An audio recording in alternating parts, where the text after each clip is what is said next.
Thank you for joining us with Talking with Tatum. This is another one of our series where we meet and get to know a little bit more about our county commissioners. And this afternoon, we're pleased to have Mr. Bobby Franklin here today. Hi there, Judge. How are you doing today? Doing great. Well, I know you had to work today and had a long day, but I appreciate you taking a few minutes to join us and tell us a little bit about your story. My story. Well, no, it's everybody's got a story, and you've got an interesting one. But of course, the county commission is the legislative body for all of Wilson County. People are familiar with Congress, the General Assembly, city councils, but the county commission is the legislative body for all 130,000 people or so that are in Wilson County. What district do you represent? I'm in District 3, pretty much in the heart of Mount Juliet, kind of the older section in some respects. Can you give me some boundary roads about or you know where West Division is? I'm to the south of West Division, okay, to west of Mount Juliet Road. Okay. And I go all the way down to Central Pike. All right. And that's where my district meets Diane Weather's district. Okay. Our districts touch at Central Pike. It goes back about Chandler Point, just to the east of Chandler Point is the western boundary. Okay. It's almost a exact rectangle. So you don't go all the way to the Davidson County line, No. but you're close. Close. And then do you go, I guess it would be east of Mount Juliet Road? A little bit. I've got the middle school, the Stonegate trailer park, and a little bit, but not much. Most of it is, I do have the largest shopping center in the county in my district. By geographic mass, the Paddocks Center, Walmart, and all that at home. And that's got a bigger footprint than Providence on the south side? It's almost 3 times the size. Is that right? It really is. I mean, it hasn't built out yet, but it's an enormous undertaking. Well, I don't know how long it'll take for them to build it out. Well, at the rate we're growing, there's going to be plenty of opportunities for businesses to build and locate down there. But tell us a little bit about where you grew up and a little bit about your family, your mom, dad, grandparents, any interests you had in school or sports or other activities when you were a kid. Well, I grew up in Donaldson. Okay. My dad had to relocate to Nashville because he was a disabled American vet. He got TB, tuberculosis, in the Korean War. Okay. And he basically said, you better move to Nashville. They had a new Veterans Administration. So he moved here, had to, in '59. He was one of the lucky ones. He survived tuberculosis. Right. So we moved to Donaldson about 1960, and I grew up there. He, interesting fellow, my father, built airplanes in our basement growing up. He's a craftsman. He could build anything, repair anything. And so I got to watch that. And then down the street from me, I had another hobbyist, a post office mechanic, a friend of the family's, J.D. Jones. He built stock cars. And so I kind of gravitated down the street because I grew up in the 60s, liked cars, and so had a craftsman for a daddy and a stock car racer for a neighbor. And so I spent most of my time hobbyist. I was into one hobby or the other, really. And, now, growing up like that, you got a chance to probably do more than just grab a wrench for your dad or grab a wrench for Mr. Jones. You actually turned them a few times, I suspect. Well, oddly enough, may have actually brought me to Wilson County ultimately. My father could do anything on an airplane except weld. I mean, he worked at AVCO, and he would bring some of the welders in to do the actual. Back then, you didn't have the wire welders. None of that existed. You had to do it with a torch and a rod, thin wall tubing like that. And so my daddy couldn't do that. He'd blow a hole in it, get frustrated. So anyway, he'd bring a welder in, and of course it's a big organization. They work together, and they're always ribbing each other, I guess. And so he said, Franklin, anybody can weld. I can teach you how to weld. I don't want to do this, So Charlie Rich was the guy's name, and he said, well, get your son down here. I'll teach him how to weld. So at 12, he taught me how to weld. Really? And it wasn't too much longer before Mr. Jones down the street found out I could weld thin wall sheet metal, and he would pay me $1 or $2 an hour to go down there and weld the fenders back on the race cars. Now, where would he race the cars? Fairgrounds. So he's down there at the Nashville Speedway. Fulton Stutz, James Clymer, Kenneth Borgman. He built cars for a lot of them. And of Of course, you know, after the first, second race, you couldn't tell the Fords from the Chevys. Yeah. So a 12-year-old welder that could climb around the car for $1 an hour is a pretty good asset to have, especially right down the You street. were enjoying it and didn't know any better, and he was getting a good welder there. And he'd smuggle me in the racetrack pits and under the trunk of the race car and say, stay by the truck. And so I grew up that way, around cars and fast cars and slow airplanes is my background. And at the ripe old age of 15, I got to working on, we built a car with two of my friends at 15 that actually raced. And did that till I was about 22, I guess, and got the third year in college. It got hard to work full time and race stock cars. Now, did you drive the stock No, car? I was mainly, like my daddy, I enjoyed more of the mechanical part of it. Right. And so I built the engines, rebuilt the engines mainly when they blew up. And I got introduced to a lot of people. Bud Hamilton was the guy that I used to clean the tools for, and he taught me how to put together a small block Chevy engine. And I guess I was about 14 or 15. Bobby Hamilton was younger than me. He was 13 or 14 then. So got to meet a lot of people. Yeah. When I got to college, like I say, I couldn't race anymore. I worked full time. Where were you going? Where were you going? MTSU. Okay. I went to business school up there. Yeah. And, so when I got out, I got to restoring cars, right? Because I've always been into cars. And so I had a 66 Chevy, about 12 different colors, and I trying to figure out who would paint it. And I remembered Bobby Balcom raced stock cars, so I went out to Hermitage out there, and I said, Bobby, would you paint that Chevy 2 for me? And he said, you working on anybody's race car? I said, no, I hadn't got time for that. He says, well, I won't charge you anything if you help me this year on my car. Well, this was about 1980. I should have paid him. So anyway, I wound up working on Bobby Ray's car, and we actually won the point championship in '81 at Highland Rim Speedway. Yeah. We raced up there and had a big time. And it was there I met my wife. She never went to the races, but after the races, the people in the stands would come down. Right. And she was the younger sister of another driver. And I happened to see her there, and I don't know how, as dirty as to get at the racetrack, I made much of an impression, but apparently she went out with me, and I've been married about 38 years. So. Well, that is a great story about meeting a girl that Who knew? at the racetrack in there. But you went to MTSU and over there to earn a degree in some respect. But when you, what did you do for a living? Well, a lot of when you things. got I had made a little. You can make a. You know how you can make a small fortune racing. Start with with a a big big one. fortune, It's right. still true, I think. But no, I worked at UPS. I worked for. I actually worked for Bobby Ray for a while at his body shop. Some. Various jobs, running, restoring cars, selling Right. cars, flipping them. Things like that when I got out of school. But I was holding on for a full-time job at UPS, which I eventually got and worked. And how long have you been with UPS? I left there after 15 years. Okay. And I started doing other things. My wife and I moved to Donaldson, and the airport was really noisy back when American Airlines. Oh yeah.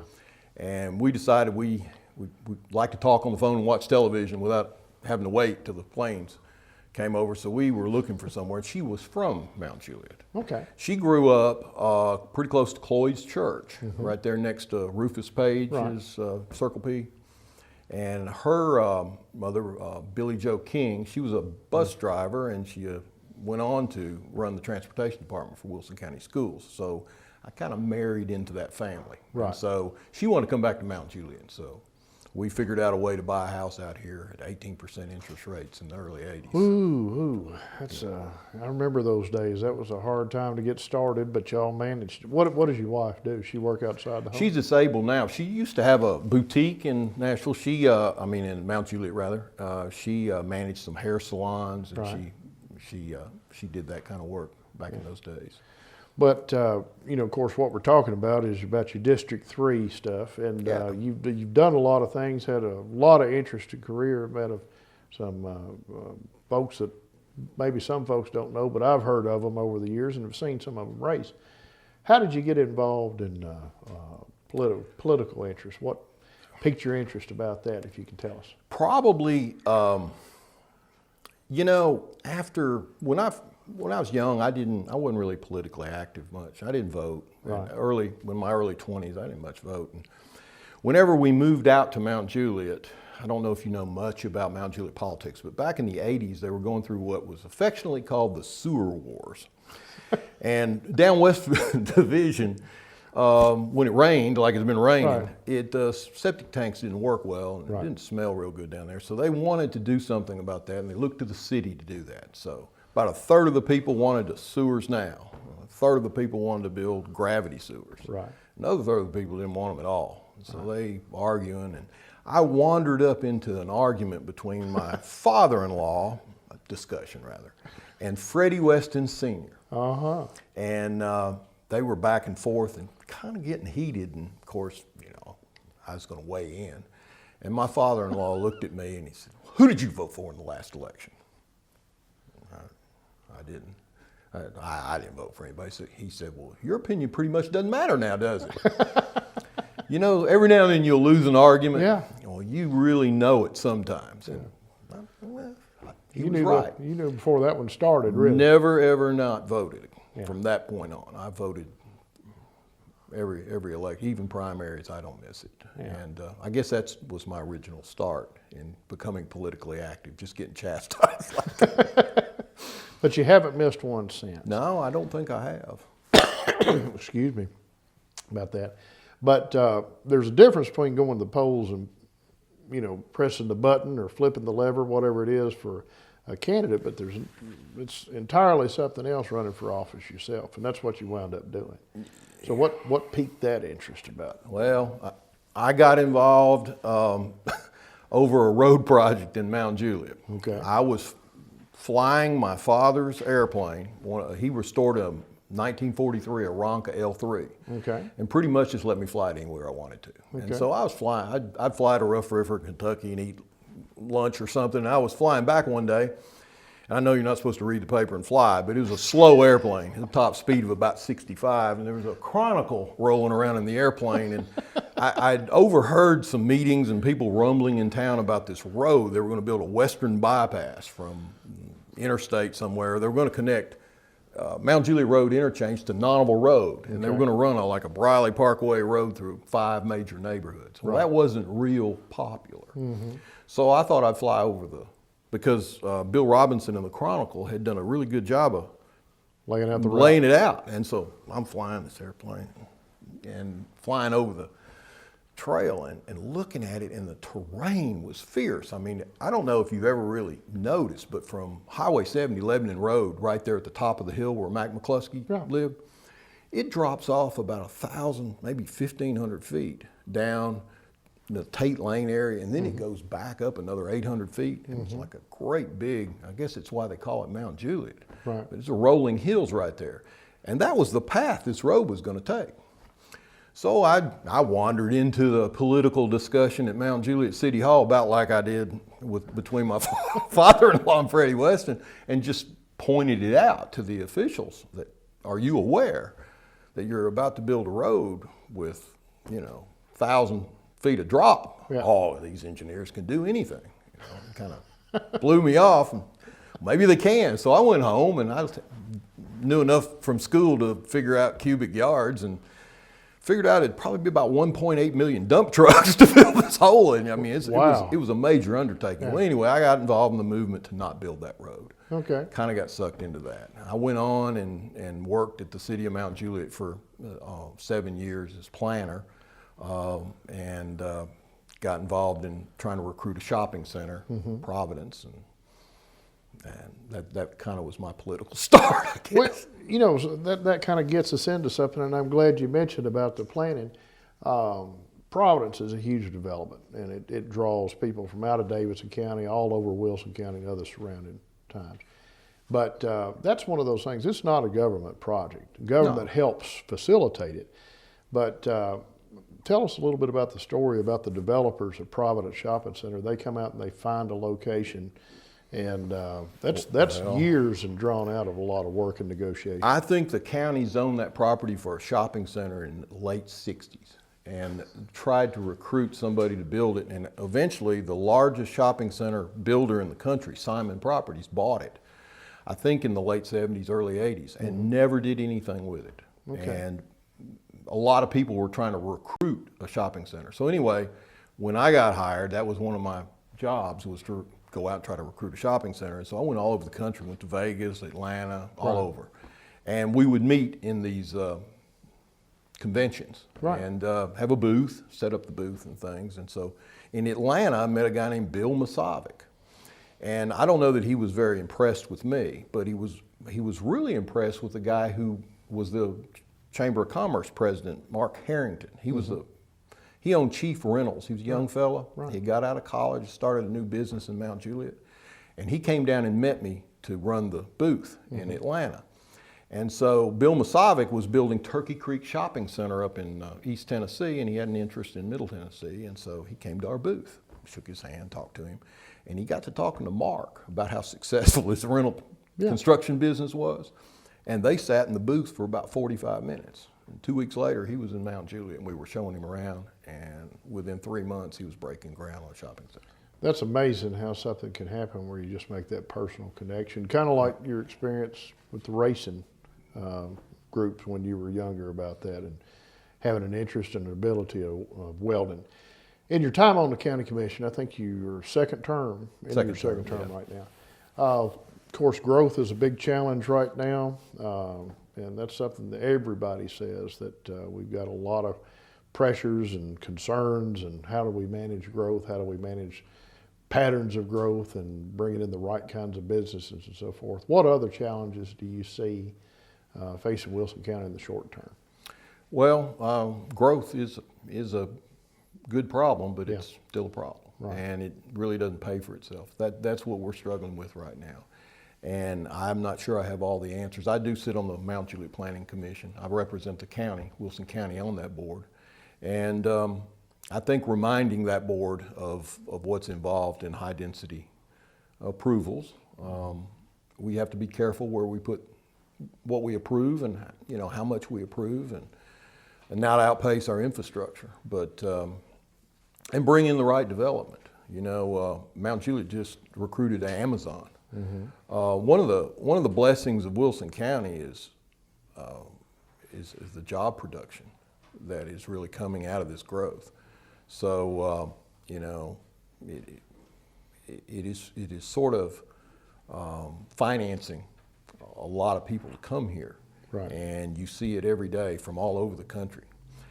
One of our main challenges is going to be, I think, our school system and being able to educate the people to support all this investment. Amazon being critical, they're planning on opening in about 15 months, and there's going to be 1,000, 1,100 people right off the bat, and blue collar and white collar jobs both. So I think just to continue to have a good school system and watch what we do as far as what we approve, the density levels and where we put that sort of thing. It's critical. Well, looking back on your life, growing up with a dad that could fix or build just about anything, and from being on the planning end and seeing how government works from the inside, and how it's important to get involved and how important it is to exercise your right to vote. Any words of advice you'd like to share with our viewers about, here's something you might want to consider if you're thinking about public office, or maybe just in your career or in your personal life? Any word of advice you'd like to share? Yeah, I mean, getting involved in what you're interested in. If you identify a problem. One of the challenges for Wilson County, and something that I'm trying to get the county to undertake, is actually building and getting behind road projects and building more and more roads, because infrastructure, but that's just my interest. But it can be any numbers of interests. There's 25 county commissioners, and not everyone is interested in identically the same thing. I mean, and so whatever it is that you're interested in, learn, how it fits into the puzzle. It's a big, complicated county, really. There's a lot to it. It is that. It's just a little bitty section is about all that you can handle at one time. Nobody's king on the county commission. You really have to get support to get anything done. I've learned that rather well. Well, listen, I want to thank you again for joining us here today. Thank you. And one thing I like to do is give all of our guests a Talking with Tatum coffee mug. Thank you. And That's a cup. Well, I try to drink out of big cups on there, and if I got one, I didn't want mine to be bigger than anybody else's. So, Thank you. It may get cold, but you don't have to fill it the whole way up. You can put a small amount in. But thank you again.